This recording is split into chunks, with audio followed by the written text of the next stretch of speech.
Hello and welcome back to Will's World, where we don't just have one obsession, we have 100. Today's obsession is going to be looking at football and, of course, Euro 2024 and England's match last night. And what a match it was, entertaining. I enjoyed watching it, unlike the first kind of four matches. This was one that held my interest.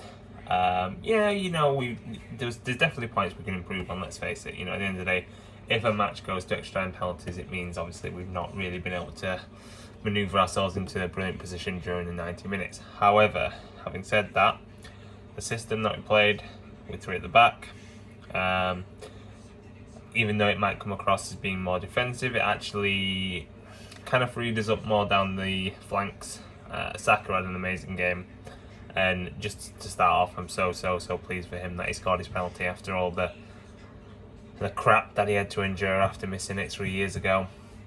The racist abuse, and that all of them got Sancho, Rashford and Saka was just abhorrent really, and so glad that he was able to do that, and a bit of a parallel to the redemption that Stuart Pearce managed to have all those years ago. So before we go ahead to that, let's focus on the game itself. Switzerland, a very tidy team. I was very concerned that after the opening few kind of minutes, they looked like they were passing it around nicely. Looked like they had the skill to beat us in one-on-one situations and overload us in midfield. However, we did well to defend right from the off. We dealt with problems as they arose. And like I said, we had Saka down that flank, providing a bit of an outlet for us. Kane, I think he definitely was more involved, but there was potentially more that we could do to involve him. I do think we need to maybe change that, as that maybe has to be the first sub going forward, and that's difficult when you've got a captain. It happened with Rooney. You don't want to drop your talismanic striker and your captain, but I think sometimes we have to, and I think Tony's becoming that option now, which is nice to finally have that. And as an ex-Barnsley player, I'm more than happy for him as well. I think he will add that. Maybe he's not going to be obviously at the consistent quality that Kane has been over these years. However, he's a very able replacement, even if it is just for the last 20 minutes, depending on how the game's going. So, eventually, the way things went, it was very, very similar. We went behind, and that's when we started to play a bit more, and it was an alright goal from Mbola. It was a bit lucky, he's in the right place at the right time, and it is what it is. But from our perspective, it was avoidable goal. And then obviously it wasn't too much longer after that we struck back with Saka, an amazing goal, placed it really nicely from such a distance. Even my wife, who's not the biggest football fan, was like, oh, that's a great goal. Was it better than Bellingham's? I think it's a bit of a draw so far as to which is the best goal we scored.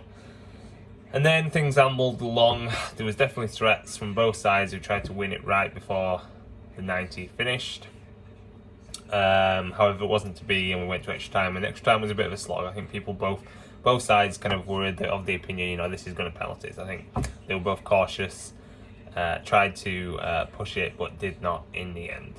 So up to that point, the 90, the extra time, as I said, much improved performance. If we'd have gone out on penalties, I don't think it would have been as a harsher review from the public. But considering we have got through, that's irrelevant now. And then the penalties themselves, normally I'm a wreck with them, but because I've had a bit more of a laid-back approach this tournament, I wasn't as nervous, but don't get me wrong, I still was pretty nervous. But, Palmer, I think, set the tone. I think it was an amazing decision from Southgate or the team to have Palmer go up first. He's full of confidence after this season, scored a lot of penalties. And I think his calmness and his demeanour of just, being so confident in scoring, and then obviously scoring quite an emphatic penalty, put the rest of the penalty takers at ease. But then again, they all seemed like they were at ease. You had obviously Tony scoring his, which is an amazing one. Saka scoring his, and Trent obviously scoring the winner. wasn't appropriate, and obviously Switzerland missed their one, which was the difference. It was Akanji, I think, missed was it their first penalty that he missed? Yeah, it was. So overall, you know, that all the penalty takers did amazingly well. I'm forgetting somebody. Who am I forgetting? Who scored? Who scored the other penalty?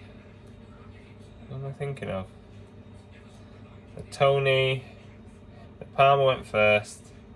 It was Saka, Tony, Trent, and I don't know. Oh gosh, my mind. I'm trying to think who scored it now. Who was on the pitch? Oh gosh, that's gone. That's annoying. Someone put a comment, please. So yeah, you know, as it is now, we're in the semi-finals, which is an amazing achievement considering where we were at the start of the tournament. And you know, yeah, one of the favourites to win, but it takes then playing through it, and we've kind of played ourselves through into the tournament and got to where we need to be. I think Mainu played really well, had another good game. They all had, you know, good games, and then when the subs did come on eventually, it was really benefited the team. Next up is the Netherlands though, and that's probably our biggest, obviously it is our biggest test yet. If we win, I think regardless of whether we win the final, people will see it as a success, because at the very least it equals the best we've done in a tournament for, you know, many years. We've got in the semis. I think on the whole people will be happy. We put up a good fight, but I think it will be a case of what if. But it'll be an extremely tough match, and you know, we've not got that long. I think it's Wednesday to prepare, because they'll probably have a bit of a break today, and then you've only got like Monday, Tuesday, and then the Wednesday in the day to do that. So we need to be tactically on it. We need to be energized. We need to be play with a little bit of freedom, but obviously also try and be tight at the back. And we'll just see what happens. I think regardless of where we go now, it'll be a bit of a free hit because we've made the semis again. You know, for what we want to say about Southgate, you know, I sometimes thought, oh gosh, what is he doing? But you cannot argue with his results. You know, we had a semi-final in the World Cup against Croatia, which we lost. We then got to the final in the Euros, obviously against Italy, and we just lost out on penalties. We got to the quarters in the World Cup, and then, you know, we're in the semis now. So, you know, ultimately, however anyone might look back on this in years and years and years to come, ultimately it will be classed. It should be classed as a success. Should we have won maybe 2 of these tournaments, we still might have a chance to win this one. Who knows? But I think ultimately Southgate has to be classed as a success now, because we've exceeded expectations. So we'll go again. We'll see what happens. Excitement is building. Let's hope we can, you know, do ourselves proud. Okay, guys, thanks for watching. As always, take care.